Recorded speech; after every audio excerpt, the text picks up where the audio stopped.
şlaqbaumlar qoyurlar məhəllələrə. Çox güman ki, məhəllə sakinlərinin özlərinin istəyir ki, bu məhəlləyə başqa maşınlar girməsin, biz rahat parkinq edirik və s. Əslində bu qanun qeyri-qanuni bir məsələdir. Çünki yol dövlətin yoludur. Sən hələ keyfi istəyən, istər şəhərin mərkəzi olsun, istər şəhərin kənarı olsun, fərq etməz. Sən keyfin üçün, öz rahatlığın üçün parking, şlaqbaum qoya bilmərsən, nə var mən rahat parking edeyim, nə var maşınlar keçməsin məhəllədən. Bəlkə vacib bir məsələdir, ambulansdır bir dənə. Tələsir, ölüm-dirim məsələdir. Yolda tıxacdır, yolda vermirlər ambulansa. Və yaxud da yolda təmir gedir. O da məhəllədən keçmək istəyir. İndi yaş o ambulans neynəsin? Necə o şlaqbaum sındırsın, vursun, aşırsın, geçsin. Və yaxud da mənim xəstəm var, mən tez tələsi ambulans çağırıram. Mənim də neyniyim mən indi orada, mənim də maşınım yoxdur. İndi mən neyniyim orada, kimi tapım, kimi axtarım o şlaqbaumu açsın.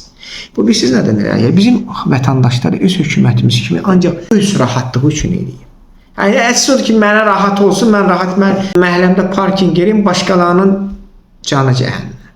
Yəni, belə olmur axı. Onu da mən görürəm, təzə də bir dəb çıxıb, əvvəl məsələn məhəllələrdə amma düzünə maşınlarını qoydu ki, başqası da maşınını rahat şəkildə qoysun.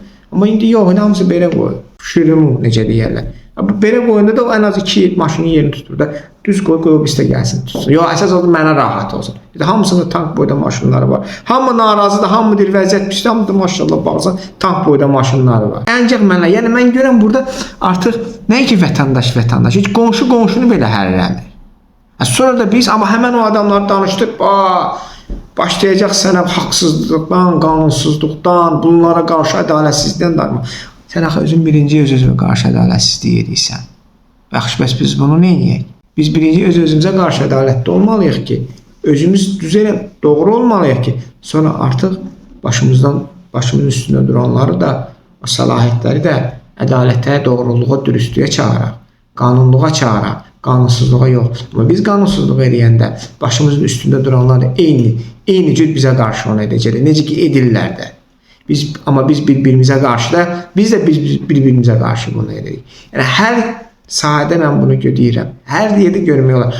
Məhəllədə, marketdə, fərq etməz. Hər yerdə biz bunu görürük. Taksidə, hər yerdə hamını atmaq istəyir, hamını üstələmək istəyir. Üzr istəyirəm ifadəmə görə. Hamını minib çapmaq istəyir. Onda bu hökumətləri düzəlir. Bizi minib çapır. Biz buna layiqıq. Çünki biz özümüz də onlar kimiyik. Sadəcə olaraq deyir pişiyin əli ətə çatmayana deyir ilənmiş ki. Sadəcə əlimiz onların yerində duyuruq durub danışırıq. Amma sabah özümüz onların yerində olsaq, əmin edirəm sizə bu ədalətdən danışanlar var.